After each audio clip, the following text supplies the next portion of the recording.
Hello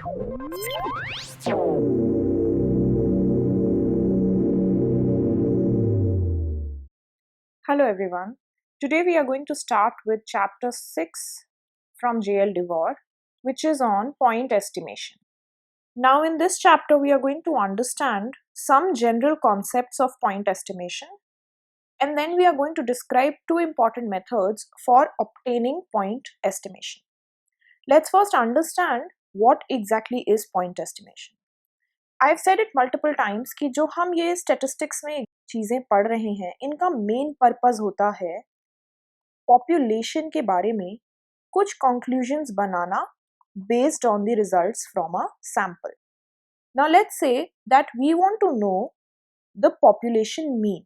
Let's denote that with this sign mu. और हम जानना चाहते हैं that for a given population what is the average, what is the mean.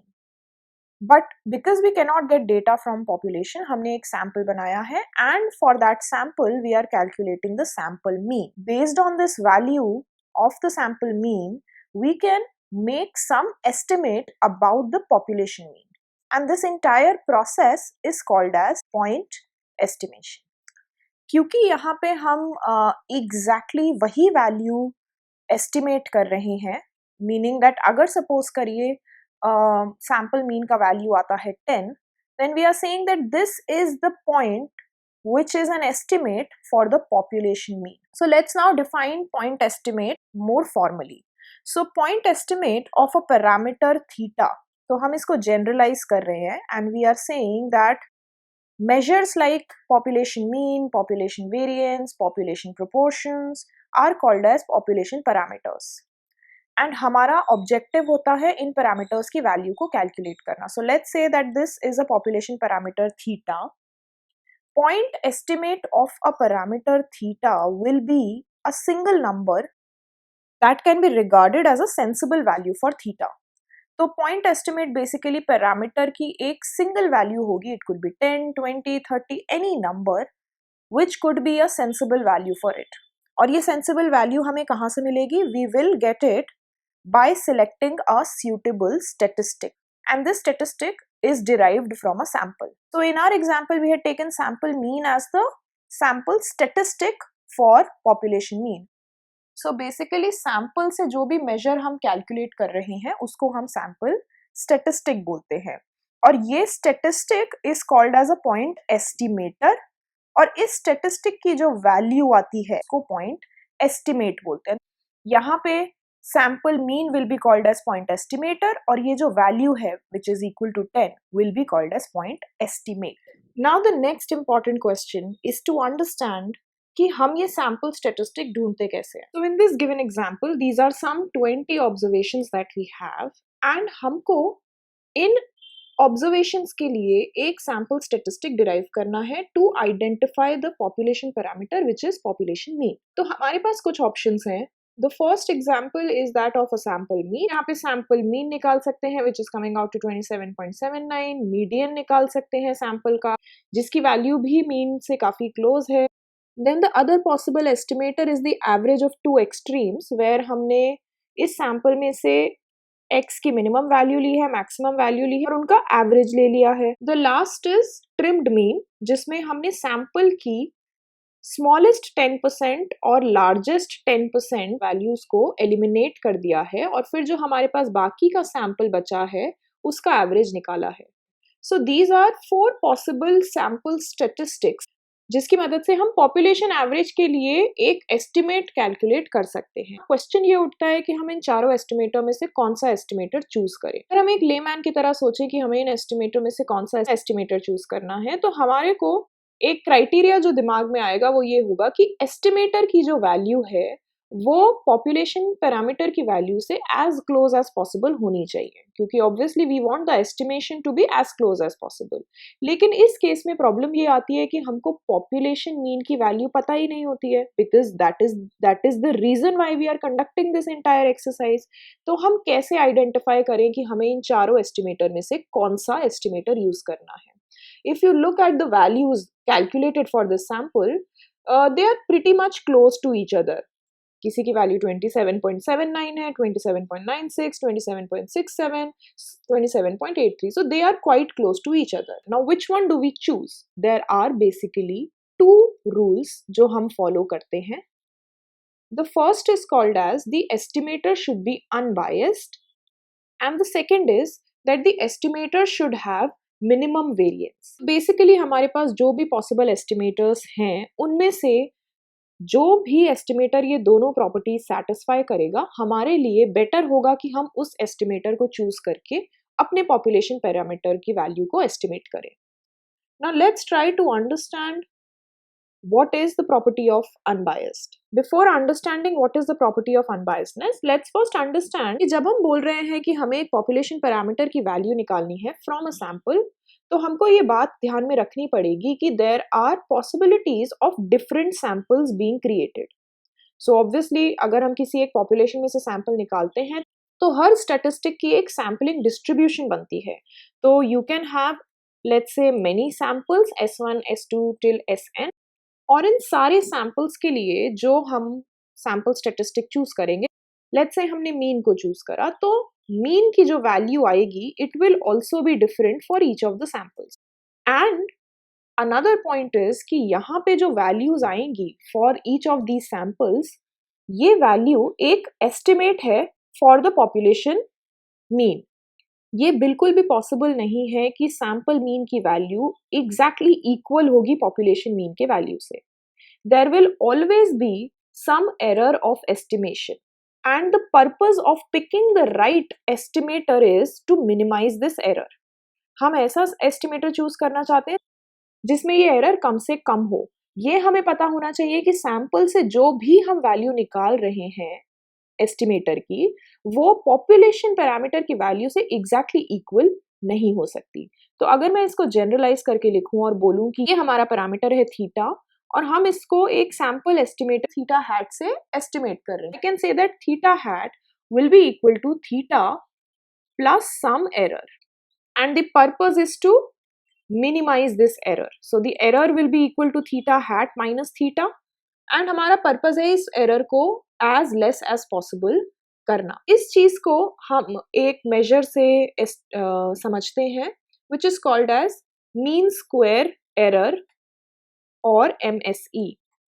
So you square the error theta hat minus theta whole square and you take the expected value of this. Now we all know the concept of expected value, we've already done that. So you take this measure theta hat minus theta whole square and you take the expected value of that, and out of all the estimators, जिस भी estimator का mean square error सबसे कम होगा, हम उस estimator को better बोलेंगे as compared to the other estimators. Now let's move on and understand what is an unbiased estimate. Let's first define what is unbiasedness. A point estimator theta hat is said to be unbiased if expected value of this theta hat is equal to theta. और अगर ये point estimator unbiased नहीं होगा, मतलब ये biased होगा, तो expected value of theta hat will not be exactly equal to theta. There will be some bias, और वो बायस का वैल्यू होगा expected value of theta hat minus theta. So हमारे लिए इस डिसीजन में आंसर निकालना कि कौन सा एस्टिमेटर बेटर है, this is one of the criterias that we consider, which is अगर कोई एस्टिमेटर हमने चूज करा है जो कि थीटा हैट है, तो उसकी इंडिविजुअल वैल्यू तो थीटा के इक्वल नहीं होगी, जो कि हमने अभी यहाँ पे बोला कि एक एरर होगा, लेकिन उसकी एक्सपेक्टेड वैल्यू थीटा के एग्जैक्टली इक्वल होनी चाहिए ना. हमें पता है कि एक्सपेक्टेड वैल्यू आती है सैम्पलिंग डिस्ट्रीब्यूशन से, तो इस थीटा हैट की सैम्पलिंग डिस्ट्रीब्यूशन हमें पता होती है और उस सैम्पलिंग डिस्ट्रीब्यूशन से हम उसकी एक्सपेक्टेड वैल्यू निकाल सकते हैं. अगर ये एस्टिमेटर अनबायस्ड होगा तो ये एक्सपेक्टेड वैल्यू पॉपुलेशन पैरामीटर यानी कि थीटा के एग्जैक्टली इक्वल होगी. Let's try to understand this through a graph. So let's look at this figure now. हमारे पास यहाँ पे दो एस्टिमेटर्स हैं, theta 1 hat and theta 2 hat, और हमारा जो पॉपुलेशन पैरामीटर है दैट इज थीटा. यहाँ पे हम देख सकते हैं दैट दिस इज थीटा, और हम ये डिसीजन बनाना चाहते हैं कि whether we want to consider theta 1 hat और थीटा 2 हैट. हमने अभी जो क्राइटेरिया देखा है उसके अकॉर्डिंग हम चाहते हैं that the estimator should be unbiased, which means that the expected value of theta 1 hat should be equal to theta और expected value of theta 2 hat should be equal to theta. इन दोनों estimators में से जो भी estimator ये condition satisfy करेगा उसको हम अनबायस्ड बोलेंगे। Now from the figure we can see that this is the PDF of theta 2 hat, जिसका एवरेज या एक्सपेक्टेड वैल्यू एग्जैक्टली इक्वल है थीटा के। ये डिस्ट्रीब्यूशन है थीटा 1 हैट का, जिसकी एक्सपेक्टेड वैल्यू यहाँ लाई कर रही है। सो क्लियरली इस ग्राफ में हम देख सकते हैं that theta 2 hat is unbiased whereas theta 1 hat is biased. और बायस कितना है, it is given by this value. Even in this figure this is the distribution of theta 2 hat and this is the distribution of theta 1 hat. ये जो second figure है this is a skewed distribution, तो यहाँ पे जो theta 2 hat की average आ रही है वो कहीं यहाँ लाई कर रही है, which is again exactly equal to theta, whereas the expected value of the parameter theta 1 hat is lying here, which is not equal to theta. Again हम देख सकते हैं कि theta 1 hat is unbiased. So हमको एक ऐसा estimator choose करना है जिसकी expected value exactly population parameter के इक्वल हो और उस एस्टिमेटर को हम अनबायस्ड बोलते हैं।